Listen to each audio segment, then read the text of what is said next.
Hey guys, what's up? My name is Bob and Fishy. Welcome back to PICA Season 3. So today is the start of Week 6. Well, it's not anymore, but this is my game for Week 6. We are up against Nick, Belgian Extra Large, actually. That's his YouTube name. I think it's like the Great BXL, something like that. Anyways, he's the coach of the Iowa Focus Energy, and he beat Matt last week. Now, if you guys don't know Matt, Red Matt 80 has been on such a tear. He was undefeated not only in PICA Season 3, he was also undefeated in Inter-PICA. He made it to the playoffs with a team he didn't even make in Season 2. This guy is an absolute beast in terms of just PICA goodness. And yeah, Nick beat him. So I'm kind of nervous about this fight, but at the same time, I've got a pretty good team advantage if you look at the team preview. Let's go ahead and do that now. So, what does he got? He's got Togekiss, Mega Gallade, Gengar, Blissey, Entei, Forretress, Seismitoad, Raichu, Tyrantrum, Chestnut, and Drapion. Now, what's his wall core? Blissey, Chestnut, Tyrantrum, Forretress. What do I have? Blaziken. I can absolutely pummel this guy with that thing. So, I'm bringing Blaziken. There's no way you're stopping me. Like, if it hits all of his team neutrally, and it hits his walls super effectively, some of them even quad super effectively, that is absolutely brutal. I'm bringing it. So, we just pretty much need to plan from there out. He's also got, that Entei is going to be a problem, but I do have Suicune to deal with it. Mega Gallade could be a problem. Again, Suicune can kind of deal with it. And I do have Mega Banette in the wings. I could potentially be bringing that.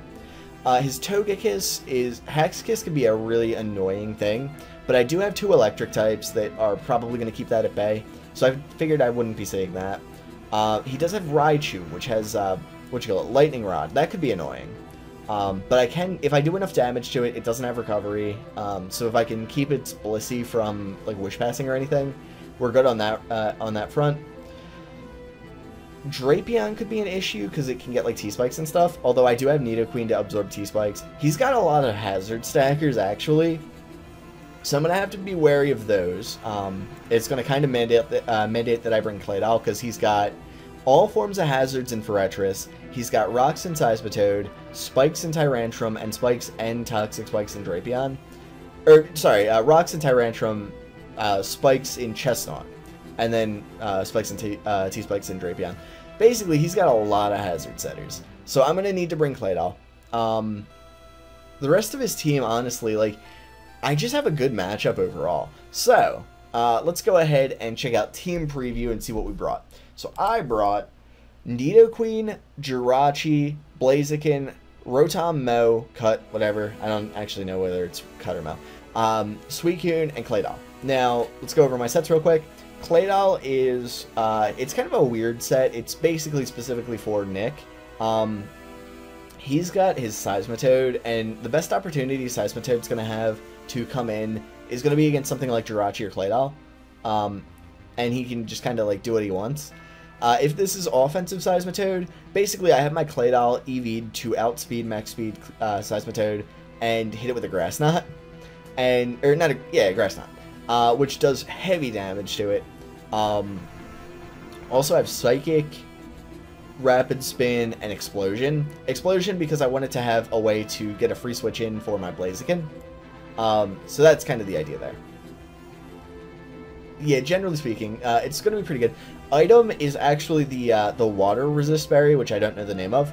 The one that like cancels out your weakness to water. It basically the idea there is I can have it in against Seismitoad, go for the like Grass Knot as he hits me with a Scald, which doesn't do anything, and then I outspeed and kill. That's the plan anyway. It does okay against Pikachu. Pikachu could be carrying like HP Ice, but that doesn't do a lot. Same idea with Nidoqueen. Like I do pretty well against Raichu. Did I say Pikachu? Raichu. And they both hit, Entei super effectively in theory. If I was running, like, EQ or Earth Power or something on Claydol, it would hit super effectively. And then, like, the rest of the team, it just does okay. Suicune is a Crocoon. I have enough stuff to get rid of Seismitoad, so I figured I could just do that. basically. And yeah, that's the plan anyway. If I can set up, I can kind of deal with him. Especially, even if I get a couple of calm minds up, I'm not going to die to a Thunderbolt. So basically Chestnut could be an issue, but that's about it. Next up, we have Rotom Mo, or Cut, I don't know, Rotom. And he's got, of course, Leaf Storm and Volt Switch, because duh. And then I actually have Wisp and Trick. I am Choice Scarfed. The plan here is to bring it in against Seismitoad, he switches out, and I go for Trick, and hand a Scarf off to, like, Blissey or something. Yeah, that's the plan anyway. And I figured if I could trick one of his walls, that would be really, really good. It would give me an opening to bring in, you know, one of my big threats. So that's the plan. I could have been running Pain Split. That actually would have been really good because it would have been free HP off of Blissey. But, you know, it was one of those things I just really didn't think of at the time. And I was like, okay, well, we'll just do this set. Next up, Blaziken. Now, Blaziken is Expert Melt with Sky Uppercut, not High Jump Kick. I was kind of fearing the Protect, so I went with Sky Uppercut, which is a pretty good, you know, kind of middle ground move. 90 base power, 90 accuracy, and no real drawback. Flamethrower, Sub, and Baton Pass. Shouldn't have had Baton Pass, should have had another move, like Stone Edge or Knockoff or something. But, I don't know, I just went with Baton Pass. Just, like, in theory, if I could, like, knock out Blissey and then bring in, like, Baton Pass the sub over to something like Nidoqueen, that'd be pretty rad. But yeah, Substitute is actually because Nick has brought Choppleberry counter Blissey a lot, and I was like, well, if he goes for that, he actually hasn't always brought Seismic Toss either, so he might not have a way to break my subs. It's kind of the same thing that happened against Vec, in theory, where like he had that Mirror Coat El Momola, and I had sub on Thundy, so I was just like, okay, well, I don't care what you do.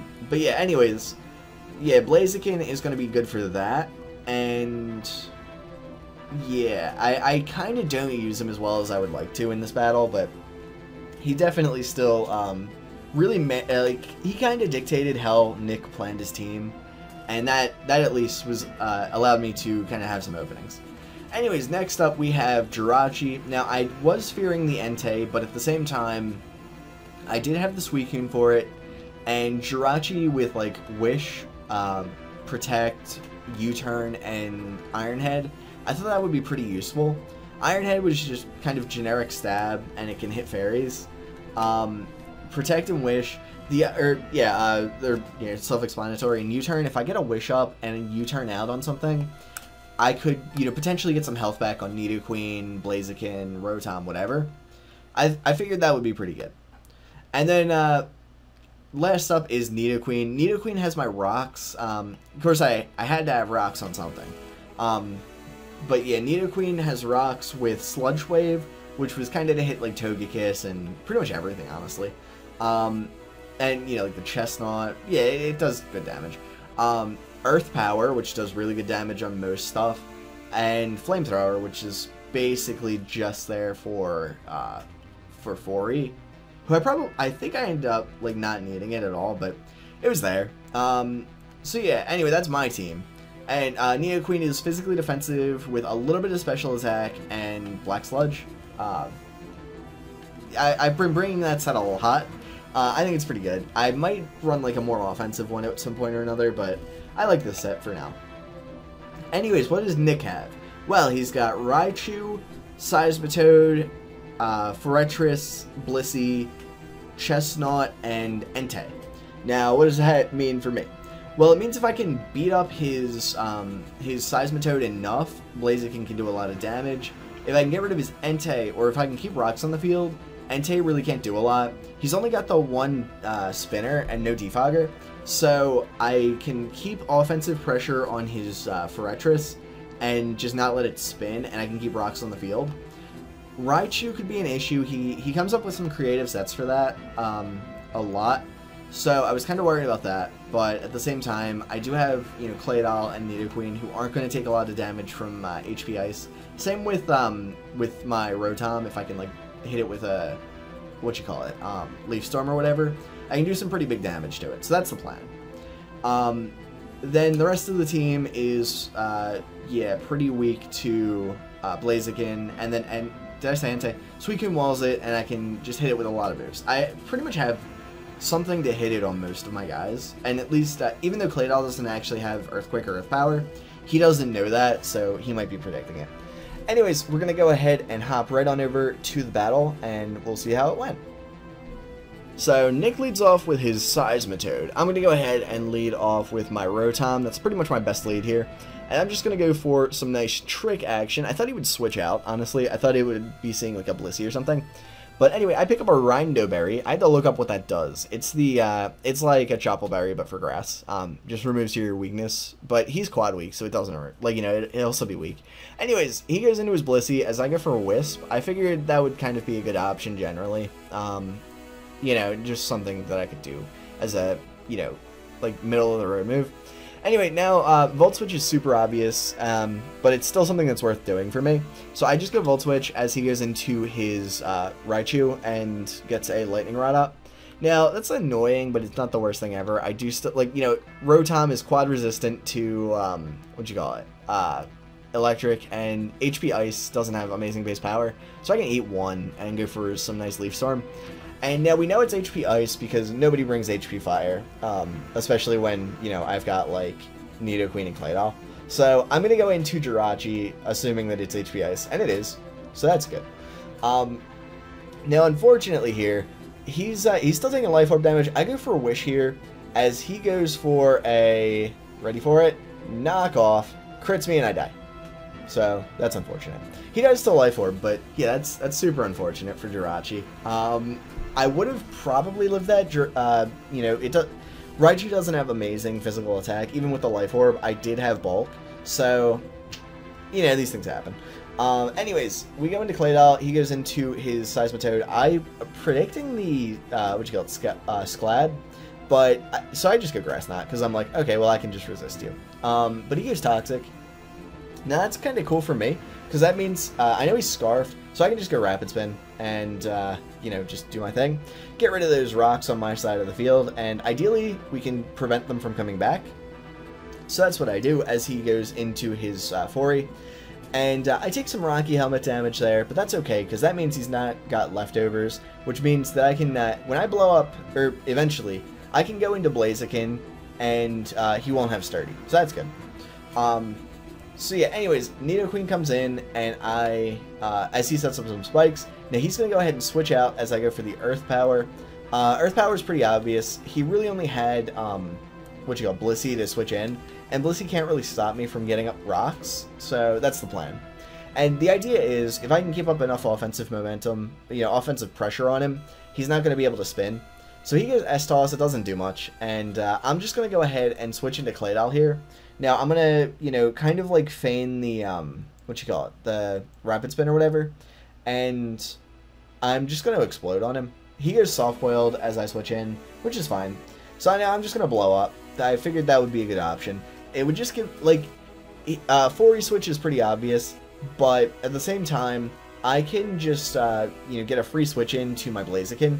Now, there is still one layer of spikes up, but at the same time, that's not the worst thing ever, especially when he's got rocks up, and that means, you know, like, I've got rocks on his side of the field, which means that his Entei is just going to get, like, ruined when it switches in. So, yeah, I think that's a pretty good trade. Anyways, he can't do anything to me, so he's going to go ahead and switch as I go for the Sub, and that actually, if I had played right, this probably would have been game right here. He goes into his Seismitoad and dies to a Sky Uppercut. Again, no high jump kick because I didn't want him to protect anything, but we did know that he was a slow Seismitoad because even though he's Scarfed, my Claydol still outsped him, so Blaziken was obviously gonna. Now, I should have Sky Uppercut it right here, and I would have probably won, like, right after. I go Baton Pass, I don't know why. Like, I just clicked it. I was like, okay, well, I gotta sub up. We'll see if we can just get a free switch in this weekend. But it's like, I could have just done so much damage to this thing that it would have just been wrecked. And then I could have just switched into this weekend for free anyway. So, I get Sklad here. I kind of realized that I screwed up, like, right after. It's one of those things. Anyway, I get Sklad. I don't get the burn, but you'll see later. It's not that big a deal. well, it's not that big a deal because it's a Lumberry. I'm going to tell you that now. Anyways, I'm going to switch out. I'm going to go into my Nidoqueen here as he goes for the block. Now, this is his, like, Suicune Killer Chestnut set, and it's really interesting, honestly. The idea that he's just going to go, like, block and, you know, have all these big power moves. But, yeah, anyway, I'm just going to go for the Sludge Wave, I think. I think that's the safe play. No, I go Flamethrower because I'm dumb. Anyways, Blissey, obviously not going to take anything from that. Again, if I had just attacked that Entei, I would have just been able to go into Blaziken at some point and just kill it. But here, I'm going to get kind of cheeky here. I go into my Rotom because I know I can take one S-Toss, and I'm going to go for the trick right now. I'm going to give him a Rindo Berry, and I'm going to steal his Chople Berry because I knew he had the Chople Berry. I didn't see lefties, so I knew it was like counter Chople. So I'm like, okay, well now I could go into Blaziken and, in theory, just one-shot him. Now I'm going to go for sub first because I want to make sure that, like, you know, if he goes counter, then I get a free sub, and if he doesn't, then it doesn't really do that much to me. I'm still going to die to an extreme speed from Entei, so, you know, these things happen. But anyway, I'll go Sky Uppercut, and I just KO the Blissey, which is super, super sick. Now he's got his Entei left. He's going to bring that in. Now, obvious switch here is into Suicune, so I figured he might predict that. So I go into Nidoqueen, I go Baton Pass here, right? I figured if he tries to double and, you know, get clever, I could just Baton Pass into Nidoqueen. But he actually goes Roar, which is, like, what? He is Choice Band with Roar. Maybe he thought I would sub again or something? I don't know. Anyway, maybe he was just trying to shuffle me around. But anyways, Nidoqueen comes in. He doesn't want to stay in on that. So I go Earth Power because it's good against Fori, and it will do enough that I can just, like, Sludge Wave his Chestnut. So, anyways, Fori comes in, almost dies. I wish those rocks had done a little more. Anyway, but I'm just going to be able to do Earth Power again.